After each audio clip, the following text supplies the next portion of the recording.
Hai, welcome back to my channel. Terima kasih sudah kembali lagi ke sini. Di videoku kali ini aku mau ngebahas salah satu serum lagi dari Avoskin, yaitu yang dari series Miraculous Acne Solution Micro Serum. Series yang Miraculous Acne itu kan ada 3 produk ya, ada serum, ada face wash, sama satunya lagi spot acne.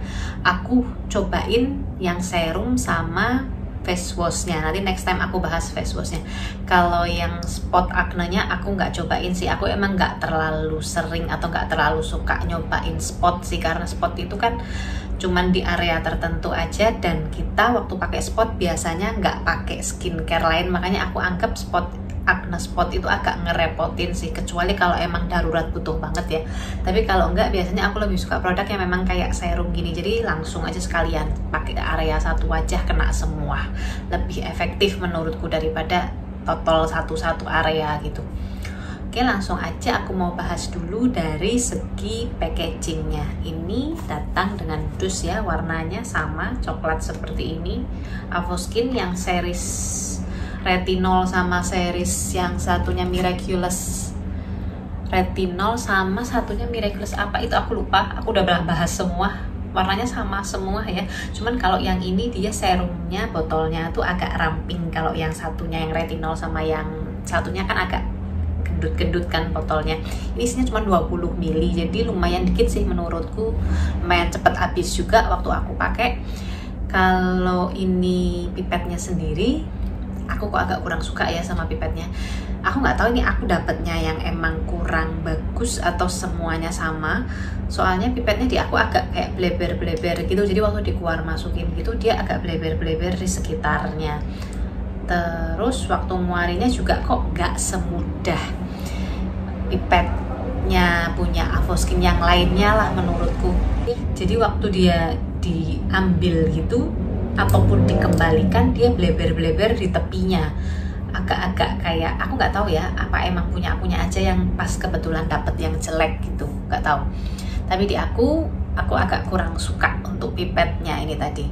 Terus selain itu, kalau dari packaging ini seperti biasa ya, menurutku Avoskin itu termasuk yang informasinya lengkap, dia ingredientsnya tercantum semua. Terus dia cara penggunaannya ada, manfaatnya ada, komponen utama yang diunggulkan juga ada. Jadi menurutku sudah cukup informatif dari packagingnya Avoskin. Next, aku mau bahas dari segi teksturnya. Nah, untuk teksturnya itu dia gel ringan sih, mudah diratain, mudah nyerap juga, mudah di layering juga. Jadi dari segi tekstur menurutku ini bagus. Aku nggak ngerasain kekurangan sih dalam hal tekstur ya. Cuman setelah diolesin emang dia berasa agak kering kalau menurutku. Tapi wajar sih kalau berasa agak kering, karena emang dilihat dari ingredientsnya memang itu ada beberapa ingredients yang memang biasanya bikin kulit terasa agak kering. Oke, aku langsung bahas ke ingredientsnya ya satu persatu.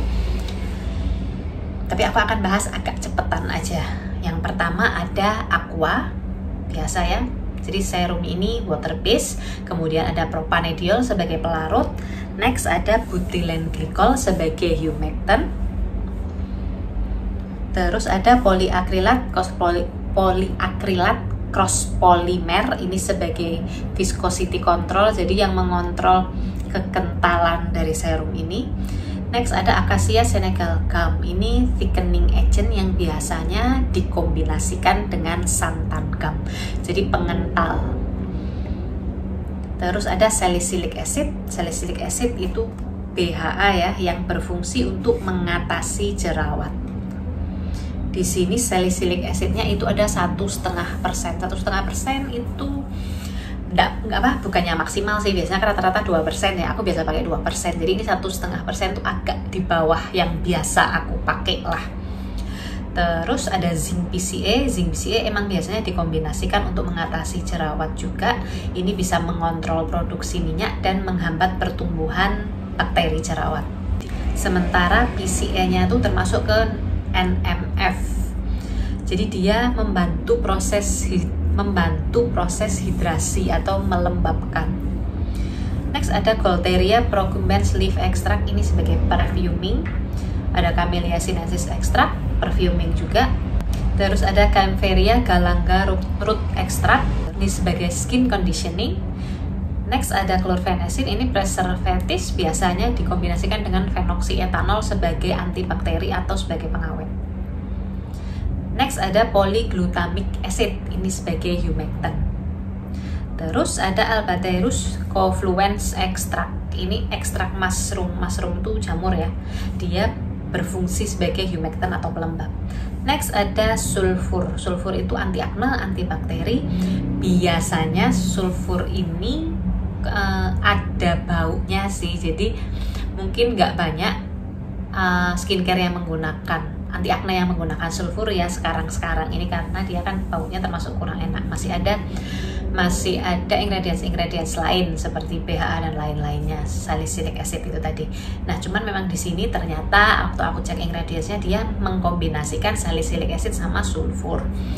Ya memang akibatnya dia akan terasa lebih kering sih, karena sulfur itu kan biasanya emang mengeringkan jerawat ya. Salicylic acid juga bikin kulit terasa lebih kering, makanya tadi aku bilang ini benar-benar kerasa mengeringkannya sih. Terus karena tadi sulfur itu ada baunya, makanya aku sebutin kan tadi beberapa ingredients ada yang sifatnya perfuming, jadi untuk menyamarkan bau sulfurnya. Terus ada Melaleuca altifolia leaf oil atau tea tree oil, sama ini juga anti akne, antibakteri dan antioksidan. Next ada disodium eta, ini sebagai pengawet. Terus ada sodium bisulfite sebagai antioksidan dan preservatif juga. Next ada Maclura cochininensis leaf prenyl flavonoid, ini sebagai antioksidan, tapi dia juga berfungsi sebagai anti akne dan anti aging. Next ada Biosaccharid gum, ini sebagai skin conditioning. Terus ada citric acid, asam sitrat, ini sebagai AHA, bisa juga sebagai pH adjuster. Next ada agar, ini sebagai viscosity control. Terus ada glycerin, humectant, itu yang terakhir ya, jadi ada 22 ingredientsnya. Nah, kalau dari ingredientsnya sih emang rata-rata ingredients anti akne semua ya. Dari salicylic acid, ada sulfur, ada tea tree oil, dan itu memang ingredients yang anti akne yang mengeringkan jerawat. Jadi ada yang calming kayak Centella asiatica, mugwort, itu lebih ke kayak calming jerawat. Tapi kalau yang kayak gini, sulfur sama salicylic acid sama tea tree oil itu biasanya lebih ke mengeringkan jerawat. Nah, efek sampingnya ya bikin kulit terasa kering akhirnya. Kalau kalian punya tipe kulit oily acne prone, ini sih cocok. Tapi kalau kalian punya tipe kulit berjerawat tapi tipe kulit kalian itu kering, mungkin agak kerasa terlalu kering nanti jatuhnya menurutku. Jadi ada baiknya kalau kalian punya tipe kulit kering, mungkin dipakainya di area yang jerawat aja sih, nggak perlu dipakai di satu muka menurutku, karena emang sifat dia mengeringkan jerawat itu tadi. Terus selain jerawat, apakah ini ngefek juga dengan komedo? Kalau menurutku nggak terlalu sih. Kalau sama blackhead malah nggak terlalu. Menurutku ini lebih fokus ke jerawat. Memang benar sesuai klaimnya ya, lebih ke anti akne. Jadi dia memang sesuai klaim di sini, merawat kulit berjerawat, melawan bakteri penyebab jerawat, merawat kulit pasca jerawat. Memang klaimnya dia itu, dia nggak ngeklaim membersihkan pori atau blackhead, itu dia nggak ngeklaim itu, walaupun dia punya salicylic acid di sini. Karena kombinasi dari salicylic acid tadi, sulfur, tea tree oil, terus zinc PCA itu emang fokusnya ke anti akne. Jadi kalau memang kalian mau fokusnya sebagai anti akne, nggak ada masalah blackhead, ini recommended sih menurutku, karena emang fokus ke anti aknenya ya. Tapi kalau kalian ada blackhead juga, mungkin ini kurang ke arah blackheadnya. Jadi mungkin kalian bisa coba produk yang lain. Kan produk dari Avoskin ada macam-macam ya, kalian bisa pilih. Terus menurutku karena ini kan bentuknya serum, kalau bentuk serum itu kan biasanya kita nggak pakai lapis pertama ya. Lapis pertamanya kan yang toner dulu biasanya. Jadi saranku sih pakailah toner yang sifatnya ngelembapin tapi teksturnya ringan. Jadi tonernya cuma semacam kayak untuk buka jalan aja biar kulitnya agak sedikit lembab. Jadi setelah itu waktu serumnya diaplikasikan itu lebih mudah, lebih terasa gampang nyerap. Jangan pakai essence atau jangan pakai serum yang terlalu tebal sebelumnya.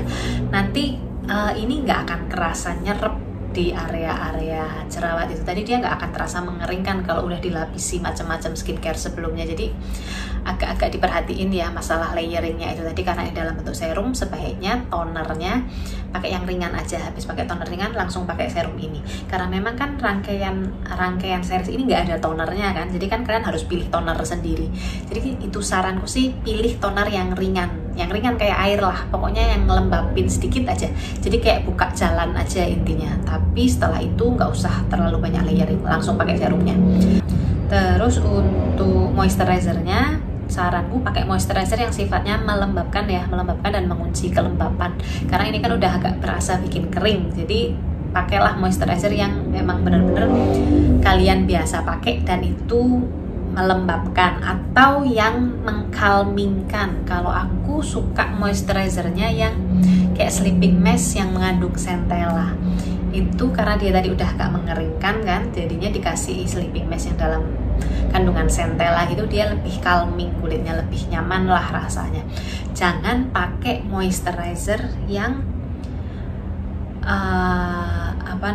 yang terlalu banyak zat aktifnya ya, menurutku sih jangan, karena dia udah bikin kering. Biasanya kalau kulit kalian sensitif kayak terlalu banyak aktif gitu, nanti jadinya malah iritasi kulitnya. Jadi fokusnya lebih ke yang mengkalmingkan aja, jangan dikasih aktif lagi. Terus untuk kekurangannya tadi yang aku bahas ya, dari segi packagingnya itu tadi dia agak-agak bleber-bleber ke tepinya, sama yang terasa agak kering aja sih di kulit. Tapi kan tadi bisa dimodif lah sama skincare yang lainnya, bisa di layering. Kalau aku disuruh pilih antara yang ini atau Your Skin Be yang pink itu, yang toner, aku sih lebih suka yang Your Skin Be yang toner itu, yang salicylic acid ya, yang warna pink itu. Kenapa? Karena itu nggak bikin kering kayak gini sih, dan itu kan dalam bentuk toner, jadi diaplikasikannya kan awal ya, pertama pakai skincare pertama kan toner biasanya, jadi langsung pakai toner itu. Setelah itu layeringnya aku lebih fleksibel daripada ini. Kalau ini aku ngerasa layeringnya aku nggak bisa fleksibel. Terus harganya juga ini lebih mahal kan daripada yang toner Your Skin Be yang salicylic acid, jadi aku lebih prefer ke toner Your Skin Be yang salicylic acid sih daripada ini kalau mau untuk mengatasi jerawat ya. Oke, sekian review kali ini, I hope it helps, semoga membantu. See you next time, bye bye.